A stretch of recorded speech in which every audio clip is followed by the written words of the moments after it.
जय श्री कृष्णा। राधे राधे। साल 2025 में आषाढ़ माह के कृष्ण पक्ष में आने वाली योगिनी एकादशी का व्रत 21 जून शनिवार यानी कि आज रखा जाएगा। तो सारे विष्णु भक्तों के लिए प्रस्तुत है योगिनी एकादशी व्रत कथा। तो सारे भक्तजन इस कथा को प्रेम भाव से पूरा सुने और ज़्यादा से ज़्यादा व्रत रखने वाले दूसरे व्रतियों में शेयर करें ताकि भगवान श्री हरि की कृपा आप सब पर हमेशा बनी रहे। योगिनी एकादशी को हमारे सनातन धर्म में बहुत ही अधिक महत्व दिया गया है। इस व्रत को करने से मोक्ष की प्राप्ति होती है। इस व्रत कथा को सुनने के लिए भगवान श्री हरि विष्णु की फोटो के समक्ष एक घी का दीपक जलाएं और पास में एक तांबे का कलश पानी में भरकर रख लें। उसके बाद विष्णु जी को पंचामृत का भोग लगाएं। पंचामृत में तुलसी दल जरूर होना चाहिए क्योंकि तुलसी दल के बिना भगवान श्री हरि विष्णु भोग स्वीकार नहीं करते हैं। और बाद में अपने जीवन की मंगल कामना करते हुए माथे में तिलक करके हाथ में चीनी या मिश्री के दाने लेकर कथा सुननी शुरू करनी चाहिए। कथा सुनने के बाद में 108 बार ओम नमो भगवते वासुदेवाय मंत्र का जाप करना चाहिए। पूजा पाठ संपन्न होने के बाद में जो आपके हाथ में चीनी के दाने हैं उसमें से थोड़े से श्री हरि विष्णु के चरणों में चढ़ा दें और बाकी लोटे में डालकर सूर्य भगवान को अर्घ्य दे दें। तो चलिए सुनते हैं योगिनी एकादशी व्रत कथा।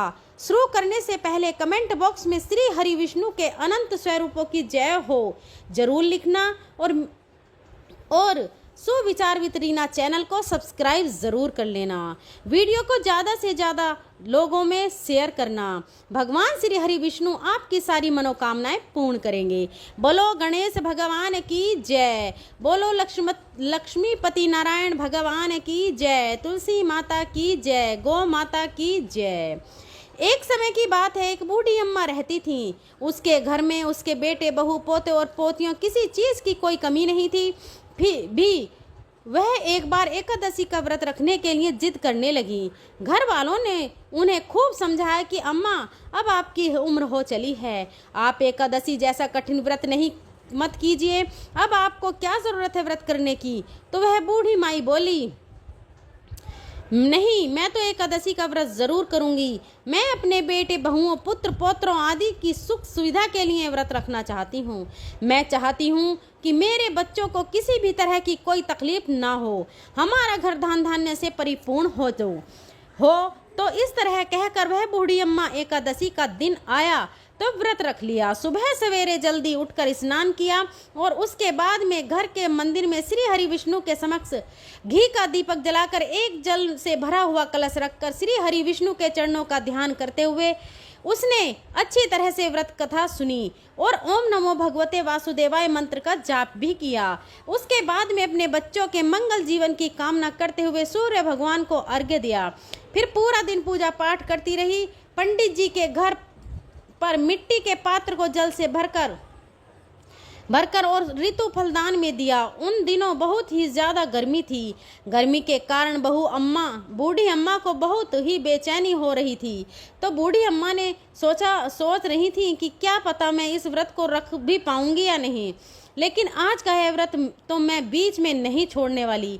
तो इस तरह बूढ़ी अम्मा भूख प्यास से परेशान बार बार पानी से कुल्ला करती हुई मुंह धोती तो थोड़ी देर के लिए राहत महसूस होती, फिर वही हालत हो जाती।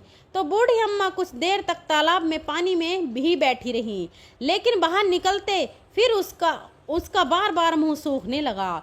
बूढ़ी अम्मा बहुत ही परेशान हो रही थी। एक तरफ तो उसका बुढ़ापा और दूसरी तरफ वह भयंकर गर्मी। जैसे जैसे तैसे करके बूढ़ी अम्मा ने दिन तो काट लिया, पर सामने पहाड़ जैसी रात थी। उसका कटना बड़ा ही कठिन दिखाई दे रहा था। खटिया पर पड़ी बूढ़ी माई बार बार करवट बदल रही थी। कभी खड़ी होती, बाहर जाती, कभी अंदर आ जाती, पर कभी भी उसे शांति महसूस नहीं हो रही थी। वह वापस खटिया पर आकर बैठ गई और एकादशी माता का स्मरण करती रही। कहने लगी, हे माता जी, आप ही मेरे लाज रखिए। आप मुझे शक्ति दीजिए जिससे मैं भली भांति आपका व्रत पूर्ण कर सकूं और यह पहाड़ सी रात शांतिपूर्वक व्यतीत हो सके। प्यास के कारण बूढ़ी माँ की बेचैनी बहुत ही बढ़ रही थी। उसने बहुत ही धैर्य रखने की कोशिश की, चुपचाप बैठी रही, फिर भी प्यास बूढ़ी माई से सहन नहीं हुई। उसने सहनशीलता की सीमा टूट गई और वे घबराकर एकदम से चिल्ला पड़ी और जोर जोर से कहने लगी कि बचाओ बचाओ बचाओ। तो अम्मा का चिल्लाना सुनकर उनके परिवार के सारे सदस्य वहां पर एकत्रित हो गए। अड़ोसी पड़ोसी भी वहां पर आ गए और बूढ़ी अम्मा की खटिया के चारों ओर खड़े होकर कहने लगे कि अम्मा जी, आपको क्या हो गया है? आप इस तरह से क्यों चिल्ला रही हैं? तो बूढ़ी अम्मा की बहू ने कहा कि आपको पता है, हमारी अम्मा ने आज एकादशी का व्रत रखा है। हम सब ने मना किया था, इतनी उम्र के अंदर व्रत रखने की क्या ज़रूरत है? आज इन्हें कोई सी कमी है जो इन्हें व्रत रखने की नौबत आ गई। तो सारे लोग कहने लगे कि हाँ, सही बात है माँ जी, आपकी अब उम्र हो चली है, व्रत रखने के लिए शक्ति की ज़रूरत होती है। अगर शक्ति हो तो भक्ति होती है। अब एकादशी जैसा कठिन व्रत आपके बस की बात नहीं है। हम जैसे हट्टे कट्टे भी एकादशी का व्रत रखने में हिचकिचाते हैं। आपने बिना सोचे समझे एकादशी का व्रत रख लिया। तो बूढ़ी अम्मा कहने लगी कि भोजन तो मैं नहीं करूँगी और ना ही मैं पानी पीऊँगी। आज तो लगता है कि मेरे प्राण निकल जाएंगे। आप ऐसा करो कि एक छोटी सी मटकी पानी के भरकर मेरी छाती पर रख दो। यह सुनते ही उस बुढ़िया का पोता भागकर एक छोटे से गड्ढे में पानी लेकर आया और अपनी दादी की छाती पर धीरे से रख दिया। पात्र को छाती पर रखते ही थोड़ा सा आराम मिला। आराम मिलने के कारण बूढ़ी अम्मा को नींद आ गई। तो सारे कहने लगे कि चलो अब अपन भी आराम करते हैं। आधी रात बीत चुकी है, आधी रात और है। अब अम्मा को नींद आ गई है, जागने तक सवेरा हो जाएगा। तो इस तरह सब अपने अपने घर चले गए। बेटे बहू पोते पोती सब सो गए। तो एकादशी माता सोचने लगी कि यह बूढ़ी अम्मा बहुत कठोर है। दिन भर मैंने इसे कितना परेशान किया, फिर भी पानी पीने का नाम ही भी नहीं लिया। अब मुझे खुद जाकर उसकी परीक्षा लेनी होगी। यह सोच एकादशी माता मुर्गे का रूप लेकर रात को ही बांग लगाने लगी। तो मुर्गे की आवाज़ सुनकर दादी माँ की आंख खुल गई और उसने सोचा अभी लगता है भोर हो गई। तो वह जल्दी से खड़ी हुई और बाहर आई। बाहर आकर आसमान की ओर देखा तो आसमान में कहीं भी प्रातःकालीन तारा दिखाई नहीं दिया। तो वह सोचने लगी कि यह मुर्गा क्यों और कैसे बोल रहा है? अभी तक तो तारियां उगती हैं, जिसे देखकर मैं अनुमान लगाती हूँ कि सवेरा हो गया। वह भी निकली नहीं है, फिर यह मुर्गा कैसे बोल रहा है? इस तरह सोचते सोचते बूढ़ी अम्मा को फिर से प्यास लग गई। अब उनका मन विचलित होने लगा, लेकिन उन्होंने निश्चय कर रखा था कि व्रत को तो मैं पूरा करके ही छोड़ूंगी, चाहे भले ही मेरे प्राण क्यों न निकल जाएं। यह सोचकर वो खटिया पर जाकर लेट गई और एकादशी माता को याद करती रही। तो एकादशी माता ने एक बार फिर उसकी परीक्षा लेनी चाहिए। माता रानी एक छोटी सी बालिका का रूप धारण करके गिलास में शरबत लेकर उस बूढ़ी माई के सिरहाने आकर खड़ी हो गई और जोर जोर से कि दादी जी, सवेरा हो गया, आप हाथ मुंह धोकर शरबत पी लीजिए। तो उस बच्ची की आवाज़ सुनकर बूढ़ी माई ने आँख खोल दी तो देखा कि उसके सिरहाने एक छोटी सी बच्ची शरबत का गिलास लिए खड़ी है। तो इतना अच्छा शरबत देखकर बूढ़ी अम्मा का मन ललचाने लगा, लेकिन तभी उन्हें अचानक से याद आया कि आज तो मेरा एकादशी का व्रत है, मैं इस तरह से शरबत नहीं पी सकती। यह सोचकर उन्होंने फिर से अपनी आंखें बंद कर लीं। तो थोड़ी ही देर में उन्हें ऐसे लगा कि जैसे उन्हें किसी ने कुएं में पटक दिया है। वे बड़ी देर तक उस कुएं में हाथ पांव चला रही हैं और मुंह को जोर से भी बंद कर रखा था। कहा कहीं पानी की बूंद मुंह में ना चली जाए। इस तरह वे अपनी दृढ़ता पूर्वक व्रत का पालन करती रहीं। थोड़ी देर बाद में अचानक से अम्मा को लगता है कि जैसे सामने आग जल गई है, जिससे भारी गर्मी हो गई है। प्यास के कारण प्राण निकल रहे हैं, लेकिन बूढ़ी अम्मा ने फिर भी पानी नहीं पिया। वह चुपचाप बैठी रही। थोड़ी ही देर में बूढ़ी अम्मा ने देखा कि बाहर प्रकाश दिखाई दे रहा है। ऐसा लग रहा है जैसे सवेरा हो गया। अम्मा ने फिर से बाहर निकलकर देखा तो अम्मा को समझ में आ गया कि सवेरा होने में अभी तक 3 घंटे बाकी हैं। यह जानकर वह शांतिपूर्वक इधर उधर घूमने लगी। तरह तरह के से परीक्षा लेकर एकादशी माता को भी पता चल चुका था कि यह बूढ़ी अम्मा किसी भी प्रकार से अपने व्रत को नहीं तोड़ेगी।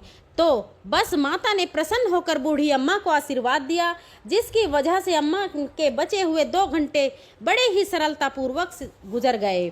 फिर सवेरा हो गया। सवेरा होते ही बूढ़ी अम्मा ने स्नान किया और भगवान विष्णु जी का पूजन पाठ किया और एकादशी माता की व्रत कथा सुनी। कथा सुनने के बाद ब्राह्मणों को दक्षिणा देकर भोजन कराया और उसके बाद में श्री हरि विष्णु और एकादशी माता से व्रत में हुई भूल चूक के लिए माफ़ी मांगी। उसके बाद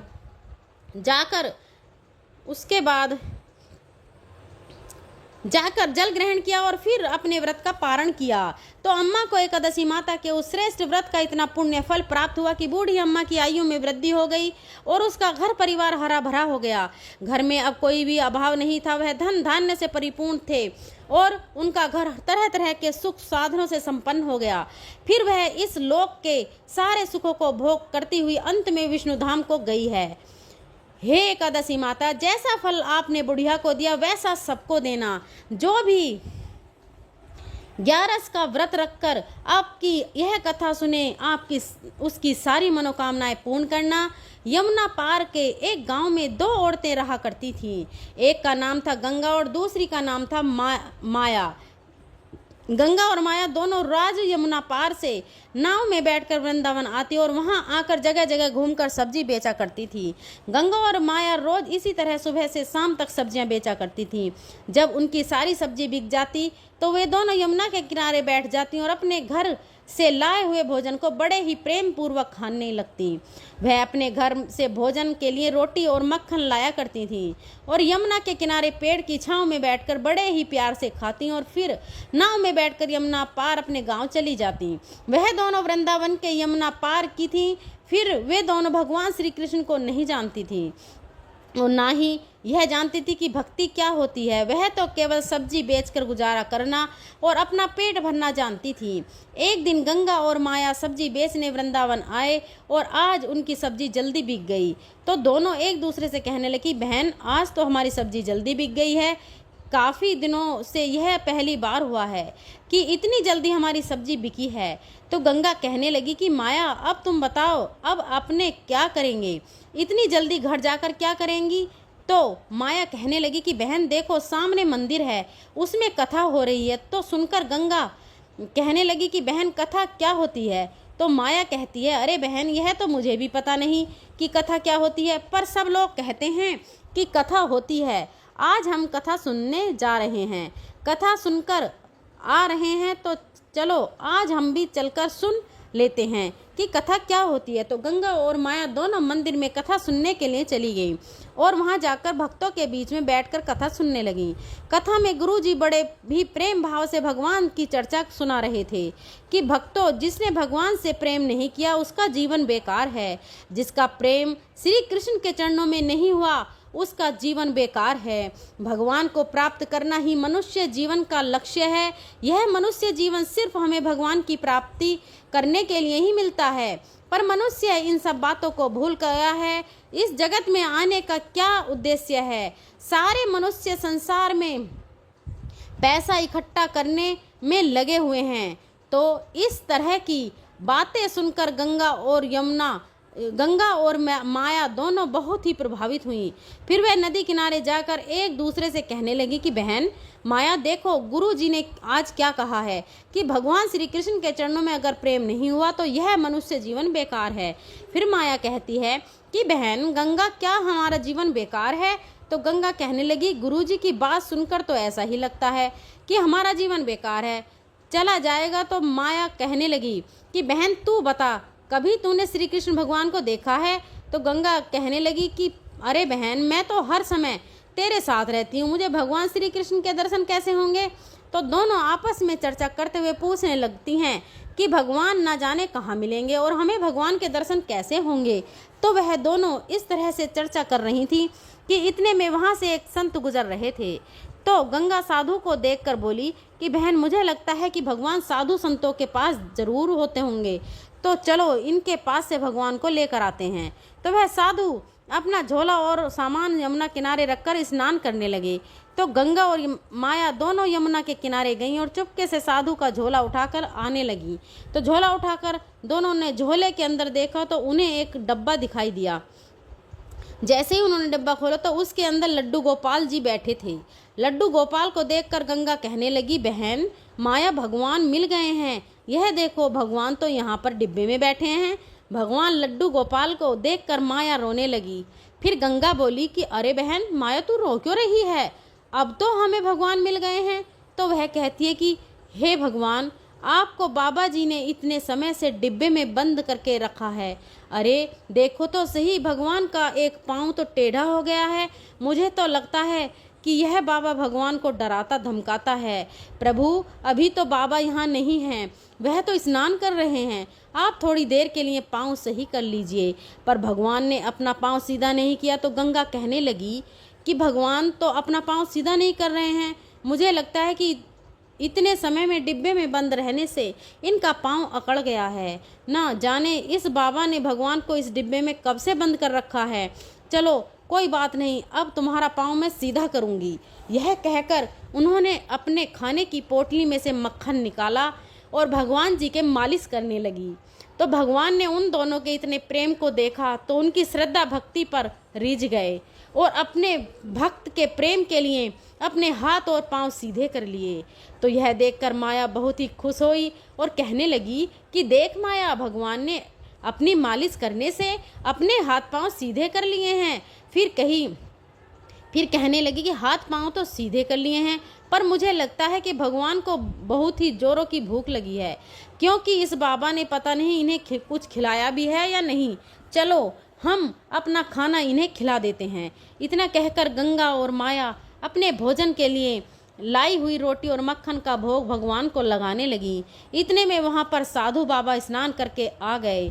साधु बाबा को देखकर गंगा और माया वहाँ से भागने लगी और भागते भागते कुछ दूर जाकर रुक गई और कहने लगी कि अरे ओ बाबा, आपने भगवान को इतना डराया धमकाया और डब्बे में बंद कर दिया। इतना डराया धमकाया ना करो, तुमने तो डरा धमका कर एक डब्बे में बंद कर दिया। तो वह डिब्बे में बैठे तो पाँव टेढ़ा करके बैठ गए और उनका पाँव तो टेढ़ा ही रह गया।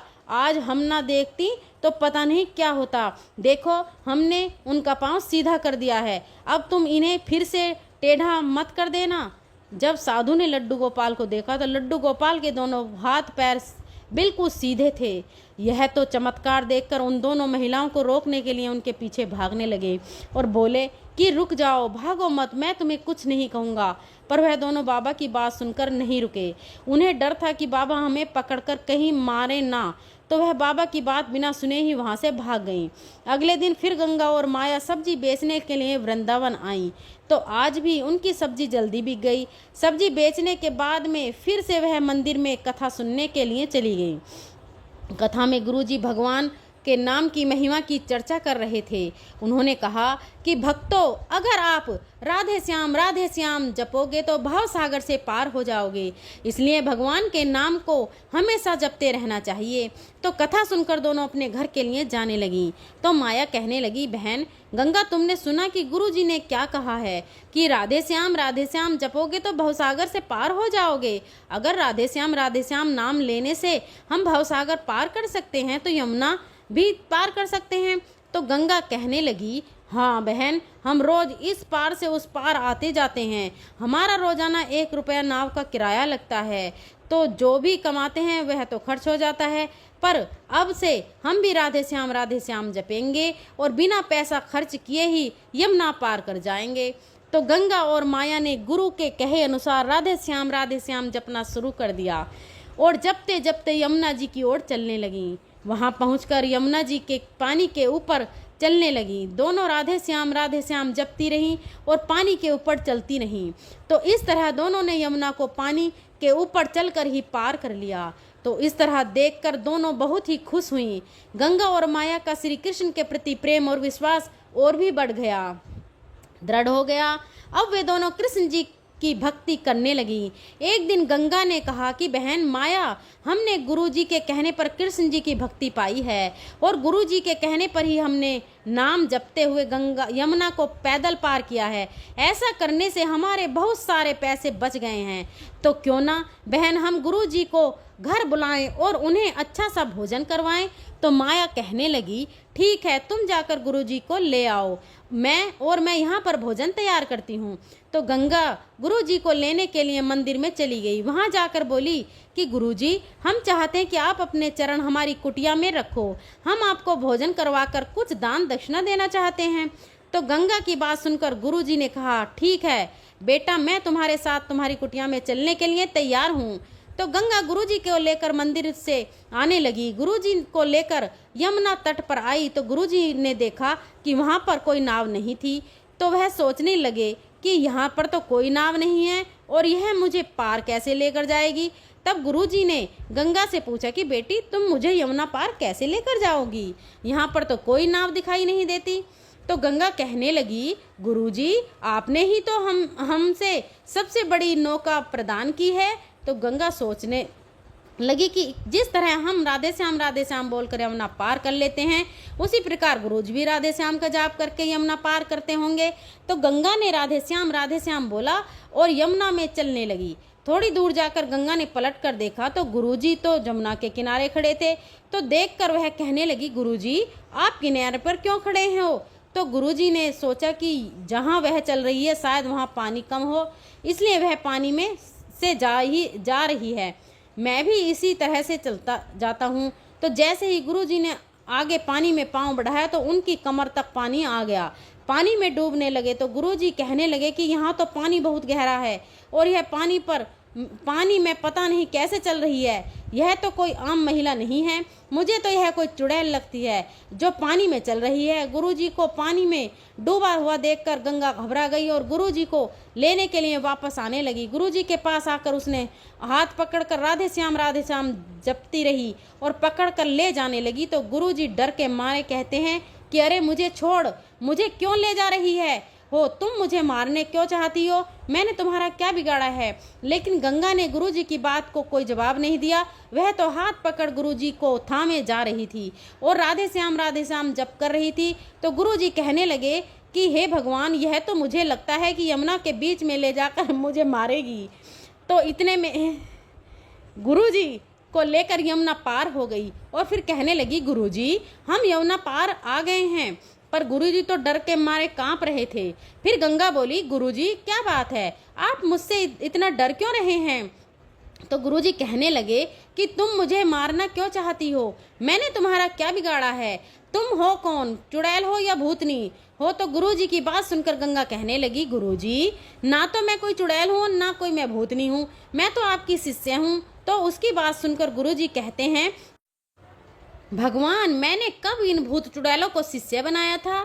तो गंगा कहने लगी कि गुरुजी, आप यह क्या कह रहे हैं, आपने ही तो कथा में हमें बताया था कि राधे श्याम जपोगे तो भवसागर से पार हो जाओगे। तो हमने सोचा कि राधे श्याम जपने से भवसागर से पार हो जाते हैं तो यमुना जी भी पार हो जाएंगे। अब हम तो रोजाना राधे श्याम जपते हैं और यमुना जी को पार कर लेते हैं, अब हमें कोई नाव की जरूरत नहीं होती। तो गंगा की बात सुनकर गुरुजी तो हैरान रह गए और गंगा से कहने लगे कि बेटी, तुमने अपने गुरु के वचनों और प्रभु पर इतना दृढ़ विश्वास रखा कि इसके बल पर तुमने यमुना के पानी पर चलकर यमुना को पार कर लिया।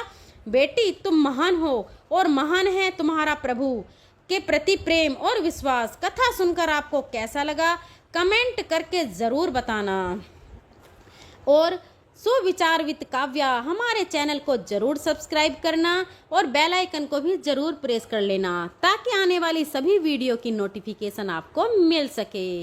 इस वीडियो को ज़्यादा से ज़्यादा लोगों में शेयर करना, जितने लोग इस कथा को सुनेंगे उसका पुण्य आपको भी प्राप्त होगा। तो अगर मेरे बोलने में कहीं त्रुटि गई हो तो मैं आप सबसे हाथ जोड़कर माफ़ी चाहती हूँ। मिलते हैं अगली वीडियो में, तब तक के लिए धन्यवाद। जय श्री कृष्णा, राधे राधे।